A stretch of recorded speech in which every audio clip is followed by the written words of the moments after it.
नमस्कार, आप सभी को मगध क्लासेस के यूट्यूब चैनल पर स्वागत है।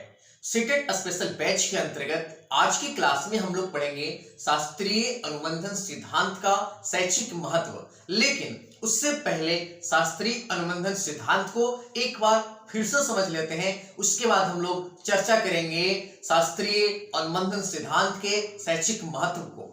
आइए देखिए, सबसे पहली बात, शास्त्रीय अनुबंधन सिद्धांत को आप लोग अनुकूलित अनुक्रिया सिद्धांत भी कहते हैं और इस सिद्धांत के प्रवर्तक हैं पावलोव, जो निवासी थे रूस के।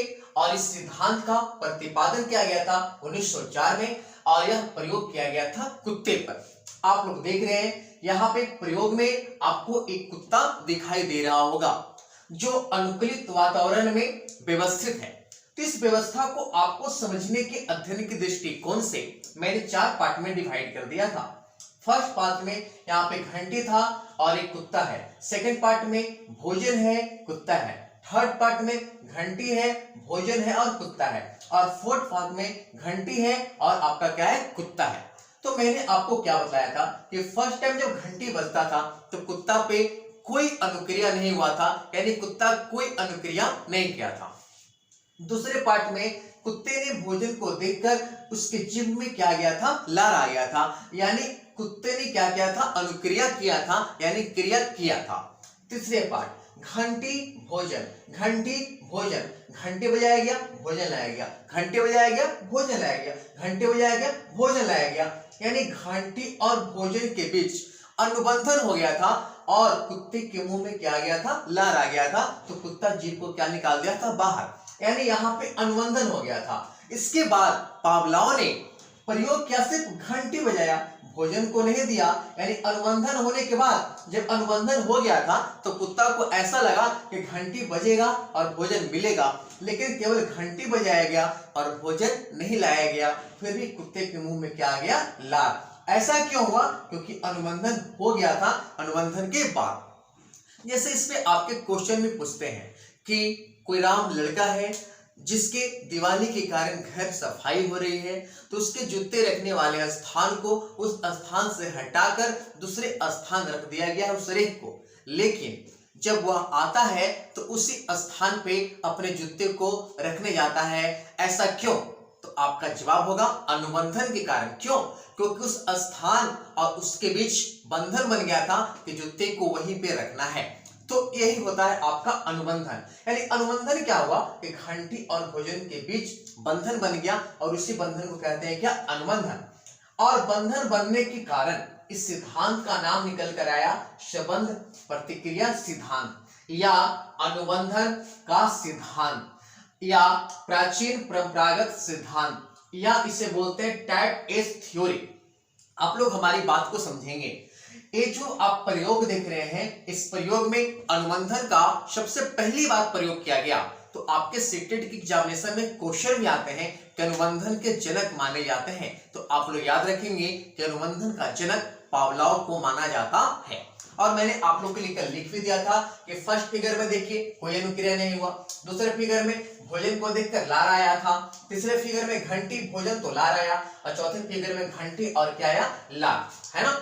यानी कहने का अर्थ क्या हुआ कि भोजन को देखकर लार गिरना, भोजन को देखकर लार गिरना स्वाभाविक क्रिया है, लेकिन घंटी की आवाज सुनकर लार गिरना ये जो कैसा क्रिया था, अस्वाभाविक क्रिया, है ना।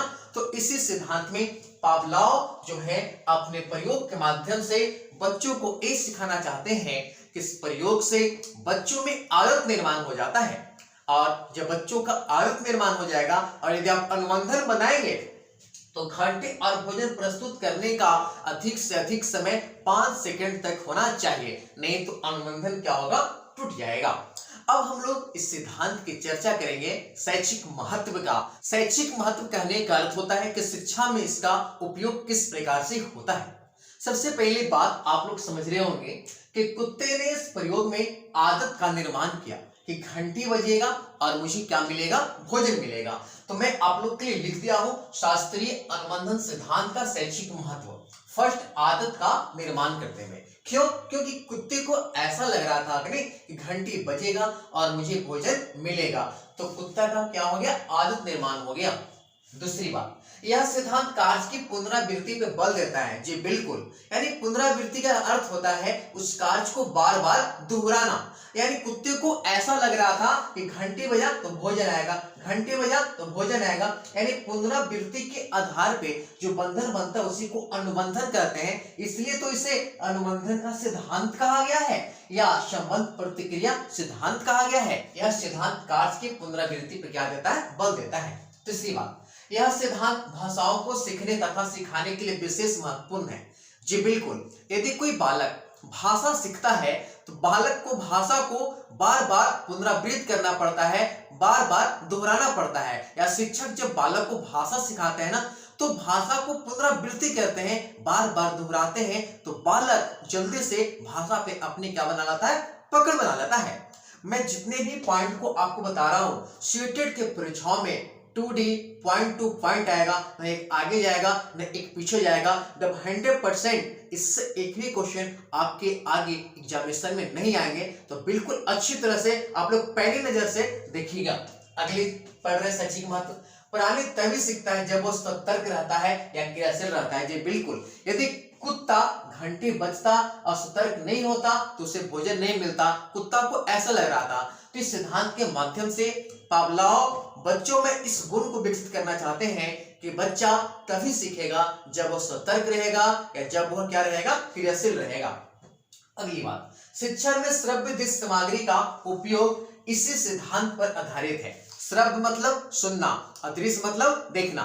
श्रव्य सामग्री क्या है? यहाँ पे घंटी, घंटी की आवाज सुनकर कुत्ता मुंह में क्या रहा था? लाल, तो इस श्रव्य सामग्री हो गया।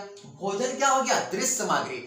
तो पावलोव ने इस सिद्धांत पे क्या जोड़ दिया कि श्रव्य दृश्य सामग्री का उपयोग बालकों को यदि दिखाकर या समझाकर किया जाए तो बालक अधिक अधिगम करेंगे और उनका अधिगम शैली अधिक विकास होगा।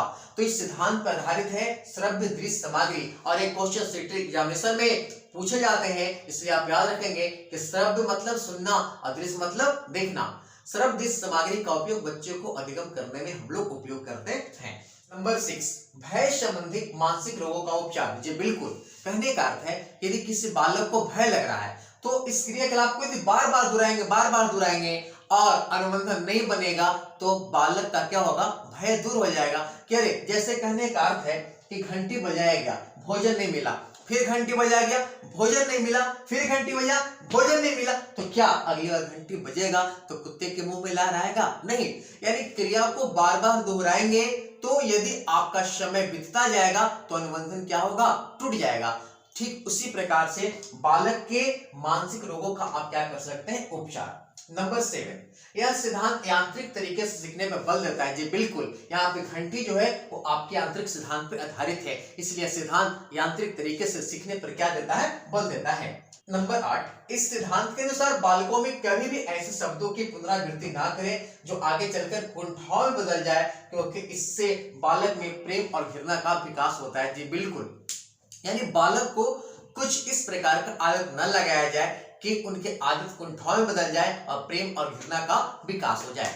तो इस प्रकार से आपके सिद्धांत के थे आपके शैक्षिक महत्व। इससे कुछ संबंधित मुख्य शब्दावली को हम लोग अध्ययन कर लेते हैं। जैसे आपके एग्जामिनेशन में क्वेश्चन आएगा कि एक बालक लाल गुलाब की कांटा चुभने पर चोट पहुंची, अब वह किसी भी लाल वस्तुओं से डरने लगा, तो कौन सा सिद्धांत पर आधारित है?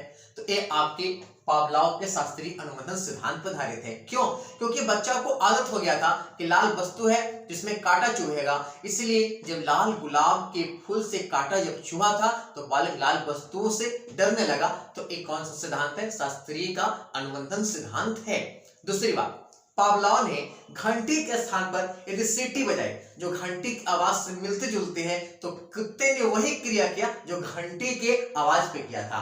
लेकिन यदि सीटी की आवाज और घंटी की आवाज अलग अलग हो तो कुत्ता क्या क्रिया करता? नहीं करता। यानी घंटी के स्थान पर सीटी भी बजता है और वही आवाज होता है तो बालक क्या करता है? अनुक्रिया करता है। जिस प्रकार से कुत्ता क्या किया था? अनुक्रिया किया था।